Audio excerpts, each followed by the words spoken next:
Well, Izzy, how's your school teacher today?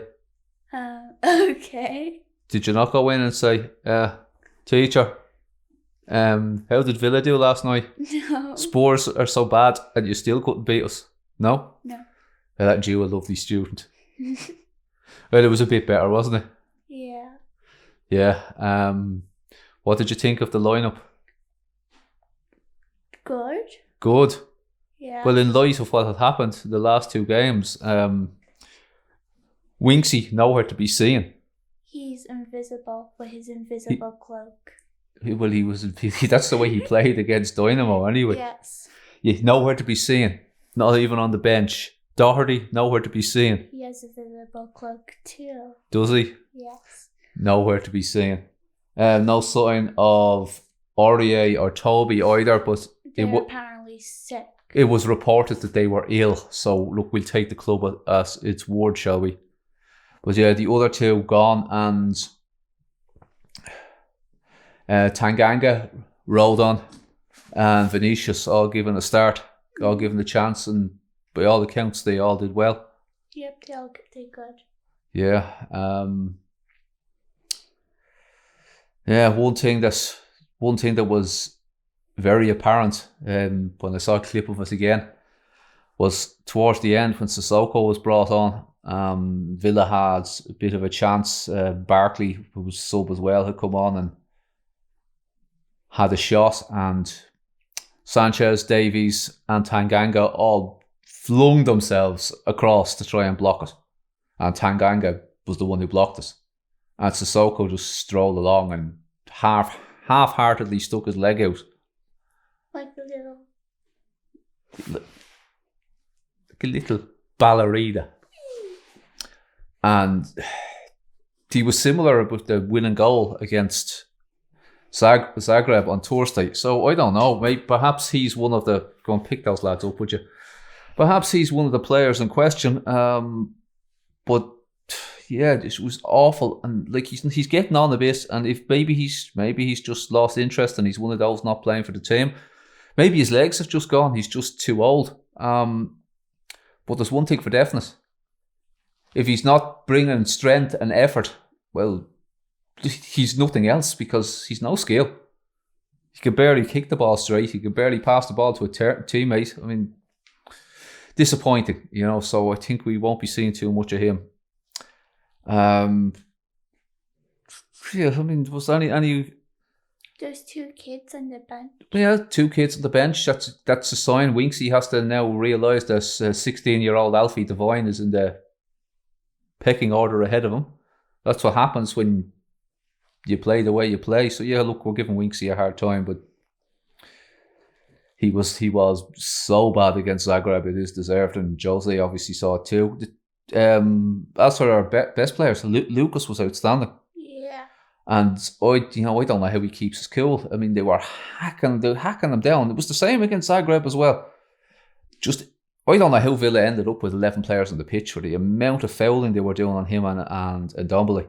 And Ndombele, again, yeah, he had some great little moments, but he seems to be able to do it against the lesser teams. I want to see him do it against better teams. I mean, it doesn't matter what Lucas does ever again.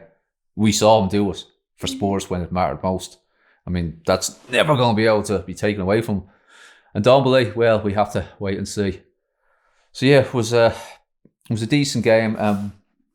We never really appeared to be under any pressure, even though watching those idiots on Sky commentary, you'd swear Villa were all over us. And, well, it's not what I saw. And it's not what the statistics showed either. And sometimes statistics don't tell you everything, but this time I think they were about right. Anything else about the game? Kane's penalty. Some talk that he cheated. But it didn't look like it. There was clear contact and looked like a penalty to me in real time. I will say that he did con the defender, but is that cheating or is that part of the game now? It's as much a penalty as the Arsenal one was, and admittedly at first viewing I thought it was too. So yeah, he did the business. Hopefully now he's not playing too much for England during this international break because He needs a bit of a break. At least I don't think Lucas is going to play for Brazil. No, I don't think he is on the Brazil team. So he'll get a bit of a break. Reggie got a bit of a knock, so he might be out for a little bit. It looked like it was. I don't think he broke his foot or anything. Well, we'll wait and see. Fingers crossed he didn't break his foot. I think he said he was fine on his Instagram. Yeah, it's just obviously that he got stomped on and then he got a knock on the back. So look, might just be a little sprain or something.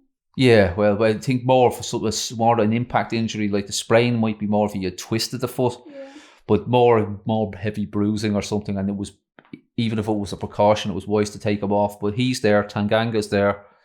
Roden's probably gone with Wales.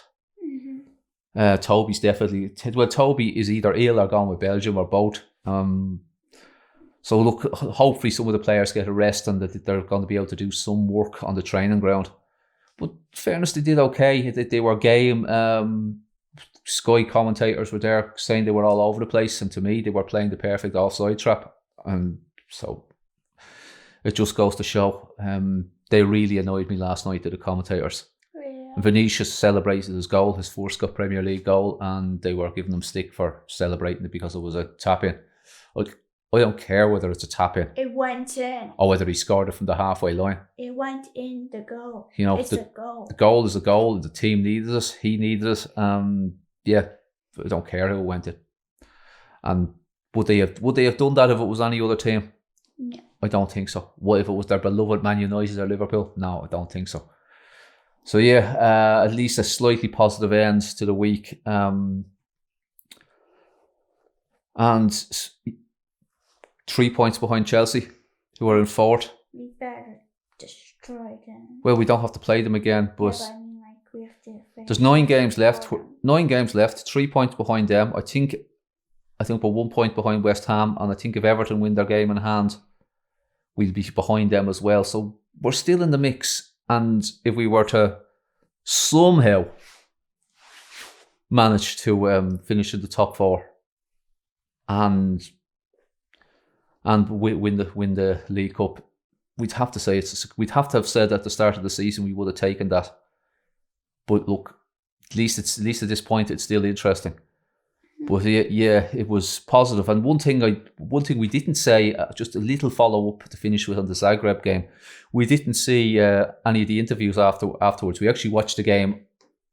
We didn't watch it live. We watched it about an hour behind, and it didn't record the last 5 minutes. Yeah. So we were left with what? So we had to go and look up the result afterwards, and consequently, we didn't see any of the post-match interviews. I saw Mourinho's post-match interview. I thought he was going to cry into tears. I was looking at our own video going, oh, hold on, I look like I'm going to cry.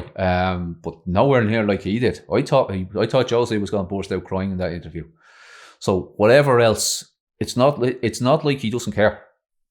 And it does appear like the players have let him down, and they're not the first manager that's happened to. So I think between that, what Hugo said, and the team lineup and how the team responded, that there's something to take out of the whole lot of that. But we'll see. Who's the next game against? Is it Newcastle? I think so. I think it might be Newcastle, it would be away. It was a draw with Newcastle. Remember, we let in the stupid late goal from Dyer's penalty. Yeah. Dyer gave away a penalty. So again, that's a winnable game. Our last 9 games, we've Leicester away on the last game of the season, when hopefully everything will be done. Their season will be done and dusted, and they'll have already finished second. We've Man United at home somewhere along the line. I think that's one of the sooner games. We have to destroy them again. Oh well, I'd just be happy to win. Ugly, don't care how. Once we win, and other than that, we Villa again, and nobody up the top end above us. I don't think we've anyone. I think we might have to play Everton away. Yeah. To go away to Everton again, so that'll be an important game. But yeah, a lot of those games left are winnable. At least 6 of those games are. We have to say we have to say on paper we should win these games. And Everton, if we want to If we want to finish in the top 4, we got to. That's a 6-pointer, as they say. We got to beat Everton, and like, surely we can. So yeah, we'll try. After the week that's been in us, we'll try and be positive. It was good to finish with a win going into the international break, and we can relax now. Mm-hmm. We can watch Ireland and maybe have a sleep during the middle of it because Ireland's team ain't great. Well, that they don't play the best of football at the best of times. Yeah. You know, so anyone who doesn't see the Irish team play, they think Mourinho ball is boring. They haven't seen this. So enough said. All right, that's it for today. We'll be back after the international break. Yes. Okay. Now you just do whatever those boys have to do and go to bed because it's 10:20 and you've school tomorrow. Yes. Go on, get. Go. Don't knock the camera over on your way, for Jesus' sake. Grant is just going to put this lad here. He's my new co-host. Doesn't have much to say. Right, there you go.